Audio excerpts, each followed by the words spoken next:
got late. Say good morning to the city. This is part 3, Trial and Punishment, Chapter 16. The Supreme Court last chance to avoid trial, January 1st, April 1st, 2008. He's innocent because he's just like I am, unable to hurt anyone, sincere, altruistic, and generous, exactly like me.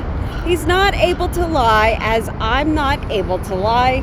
Francisco Solicito speaking of his son Raffaele to reporters.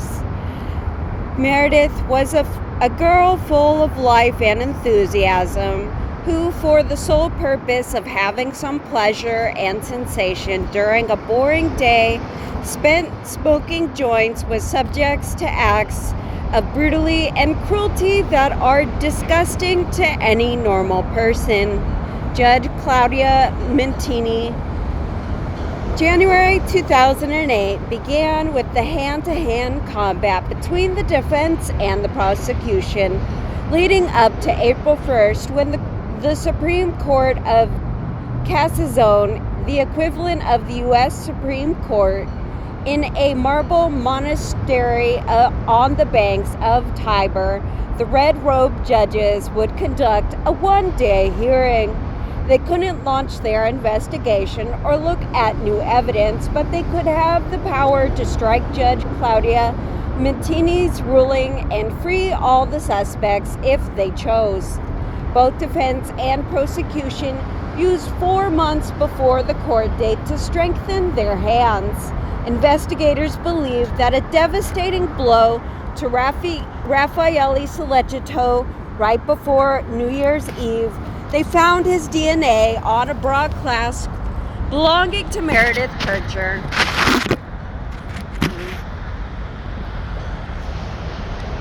Belonging to meredithkercher.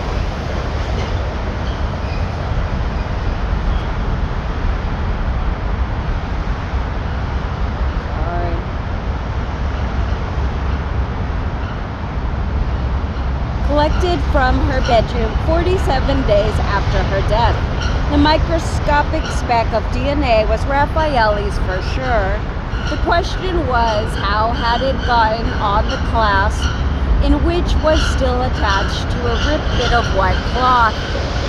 Contamination was a distinct possibility, given the investigators had also found the DNA of 3 other unidentified people on the same tiny metal clasp. Also, while early crime footage showed the clasp near the victim's body, investigators had either accidentally kicked or swept it across the room, where it ended up under a dirty rug. These girls lived in the same house, said Raffaele's father, Francisco Solicito, who claimed that perhaps Amanda and Meredith had shared bras that might have accounted for his son's DNA ending up on Meredith's bra clasp.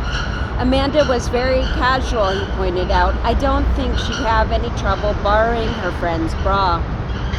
After the bizarre remark, Raffaele's lawyer either muzzled Francisco from learning not to express his every thought in public.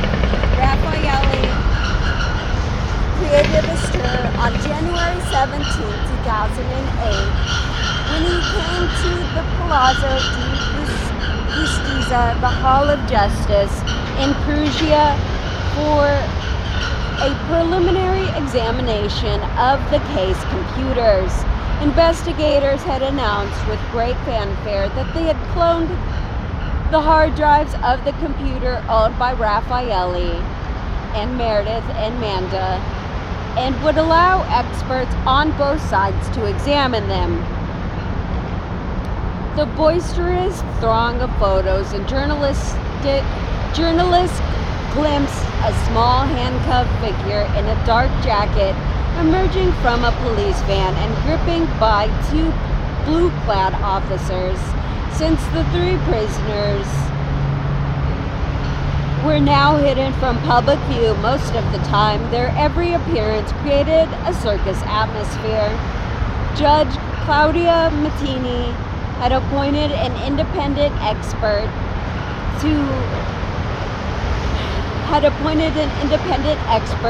to look into the workings of all the hard drives. The idea was to create backup copies of all the hard drives and then to retrieve the data. But instead, the experts managed somehow to destroy Meredith's and Amanda's hard drive. Only the computer that Raffaele had used on the night of the murder could be read. Dueling experts never would agree on his hard drive showed. The prosecution claimed he wasn't on the computer during the hours in which an alibi, roughly 9 p.m. to 11 p.m. on November 1st, for defense experts and evidence showed the exact opposite. Many battles would be waged over the downloading of manga cartoons, the starting and the stopping of Amelie on Raffaele's computer. The destruction of Amanda's Toshiba, and specifically the photos stored in it, greatly upset her parents. Edna said that they planned to show photos of Meredith and Amanda together, out having fun in the Euro Chocolate Festival and other places to provide the girls were friends. Conversely, prosecutor Manini, naturally enough, was doing everything he could to create a picture of acrimony. In February 2008, he headed to northern Italy, where he re-questions Robin Butterworth and Amy Frost, where they then studied, to re-question 6 of Meredith's friends who had all gathered there in Bergamo. He grilled them not only about their last evening with Meredith, but also about what Raffaele and Amanda had said about the slashing while at the Questera on November 2nd. Had the couple really known things only the killer would know? That was the question. The few details Amanda had supplied so far had turned out to be wrong. Meredith's death was certainly tragic, brutal, and senseless, but the coroner had not said it dragged out over many hours, thereby forcing the suspects to lengthen their alibis, nor have the victim been found in the wardrobe as Amanda had initially told the others.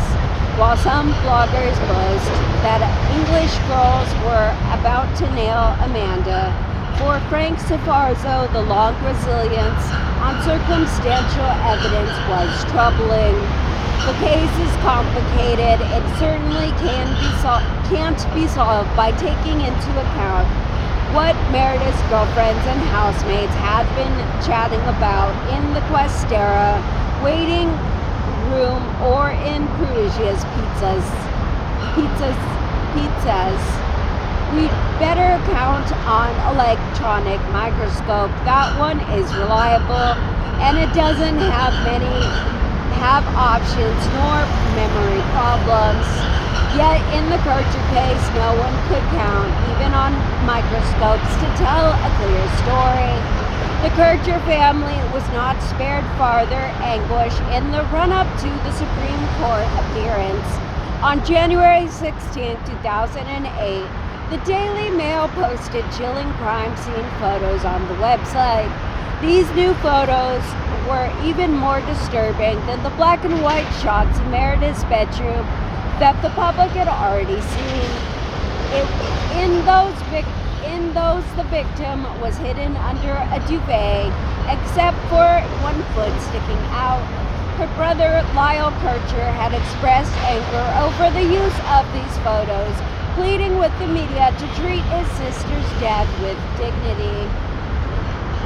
Now the internet users could see colored shots of the murder room after the victim had been removed, revealing everything from the pools of blood by the wardrobe where she had fought for her life, and by the tiny bathroom with the bloody footprint on the blue mat. The formerly white bathroom gleamed a streaky red in photos, giving viewers the impression that Amanda Knox had showered in a butcher shop. Instead, the room was sprayed with Lysol, which reacts with many organic substances, not only blood. The actual list of blood evidence in the bathroom mirror that Amanda had previously described a blotch on the bath mat, a few drops on the tab. The only thing she hadn't spotted was a narrow ring of blood around the drain in the bidet. In March 2008, the Selecchino family reportedly leaked the crime scene footage to the Telenovar 7 channel station. Based on Barry Raffaelli's hometown, the station played the video late at night after warning viewers that it was disturbing. The goal was to demonstrate the broad class contamination by showing forensic scientists who had scrubbed like cleaning ladies without head coverings, moving mattresses from one room to another, piled up evidence like rubbish heaps, and made irretrievable messes everywhere. But many viewers were appalled at the breach of privacy for Meredith and her family. Workers could be seen, for example, turning the naked victim over to examine her bloody back.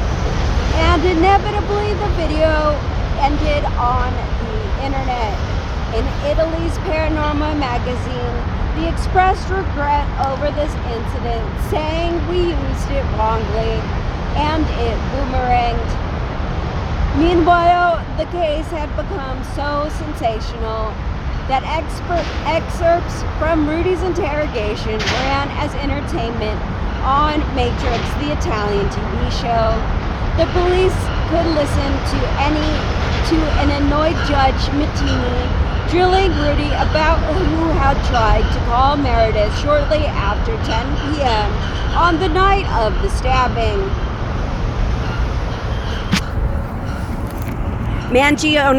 Mattini. So this message is sent from Meredith's house while the phone was there. Rudy, yes, wasn't me, madam, I repeat. Mattini, where your handprint on her pillow, you cannot remember even the color of the pillow, but you remember many data, many other details. A call from Meredith's cell phone while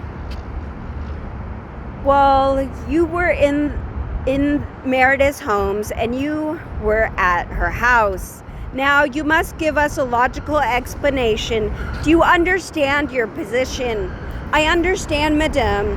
I have not sent any message. That's the problem, from no cell phone. So tell us who sent the message and who was in the house with you and what really happened in the house in those hours. Instead of answering the question, Rudy told the judge that if he'd had a phone, then he would have called for an ambulance. Do you understand that this is not believable? She asked. As Frank Savarzo pointed out, the Kercher case was awash with vexing interrogations.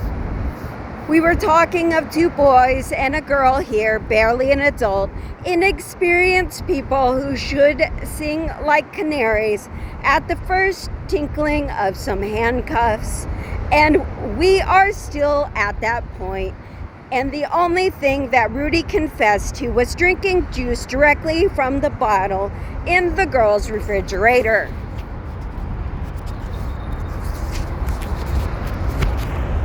City views.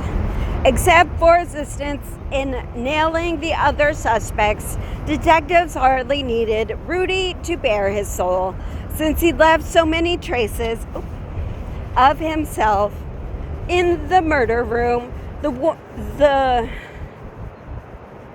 The wonder was how Amanda and Raffaele could manage to remove all traces of themselves.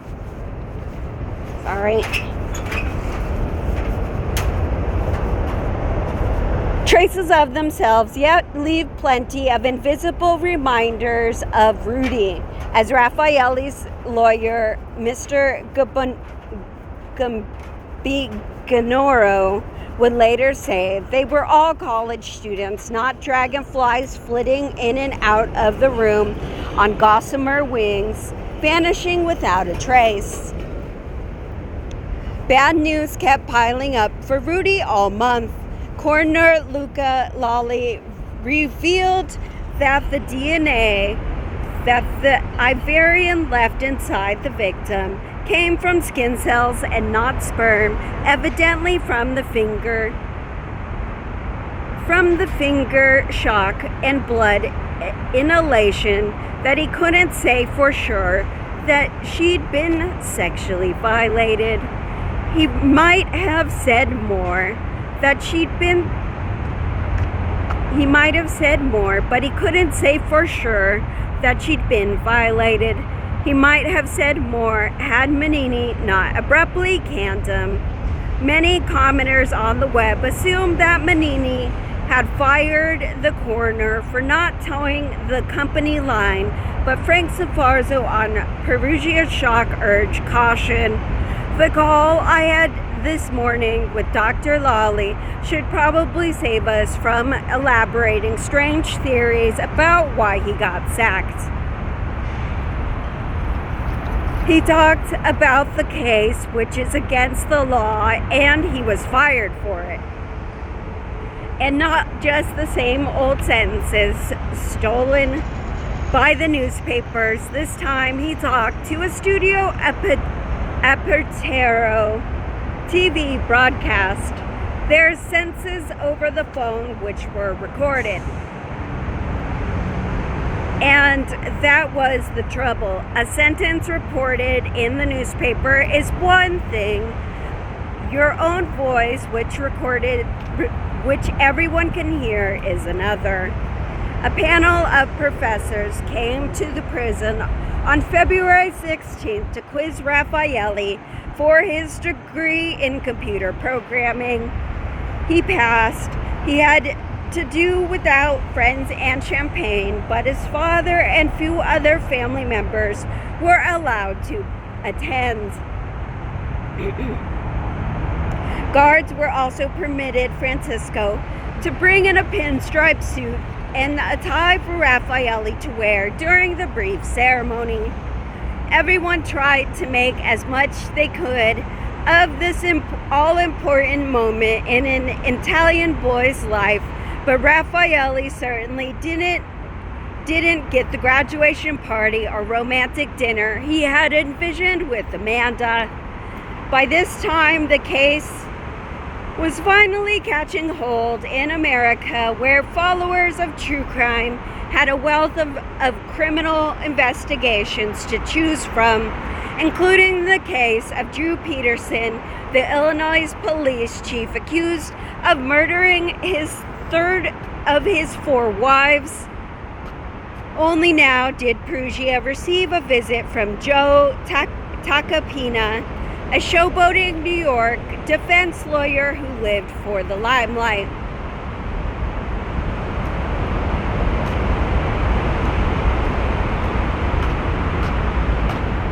All right.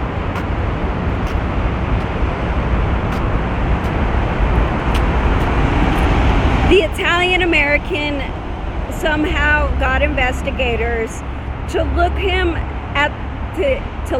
look at the evidence, and then went on TV to loudly complain that the murder weapon wasn't the murder weapon. The crime theory made no sense, and the police just wanted to admit that Rudy Gaudet had stabbed Meredith without the help from anyone. This heated rhetoric infuriated Rudy's lawyer, Walter Biscotti, so much that he sued Tacopina for slander. Paula Collina, worked for the CBS series 48 Hours Mystery, also popped up in Perugia. He was the first person to